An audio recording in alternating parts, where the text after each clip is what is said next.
سر اصل میں وہ جو جتنی بھی ریکارڈنگز ہیں وہ سننے کے قابل نہیں ہے. اگر جناب نہیں سن سکے ہوں گے تو وہ اس بچی نے برٹش بورن بچی تھی, اس نے جو ہے وہ بیٹھتے ہی اس کے ساتھ ریکارڈنگ آن کر دی. اس کو میرا خیال اسمیل ہو گیا ہوگا کہ کوئی میرے ساتھ یہ گڑبڑ کرے گا.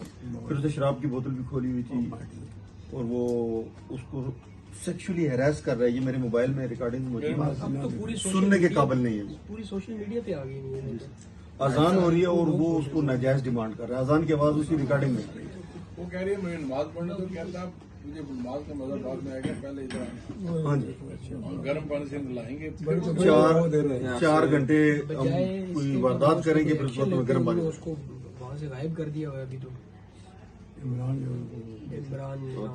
اس میں جناب صدر وہ ایک گزارش یہ ہے کہ اس بچی نے نیوز کانفرنس کر کے یہ کہا ہے کہ جو ایس ایس پی ہیں میرپور کے خبر شوکت, تو ان کی نیگلیجنس کی وجہ سے یہ بندہ فرار ہوا ہے. میں نے شروع دن سے ان کو اپڈیٹ کر دیا تھا. سوشل میڈیا پہ تو بعد میں آیا ہے, جو بدنامی کا باعث بنا ہے وہ بعد میں بنا ہے. تو لیکن جو ایس ایس پی ہیں انہوں نے جو ہے اپنے پیٹی بھائی کو ڈیلے دیا ہے. مجھے وہ بلاتے رہے بھاگنے کے لیے راستہ اس کو, یعنی کہ وہ ان کے کمشنر تو بڑا اچھا آدمی ہے میرپور کا.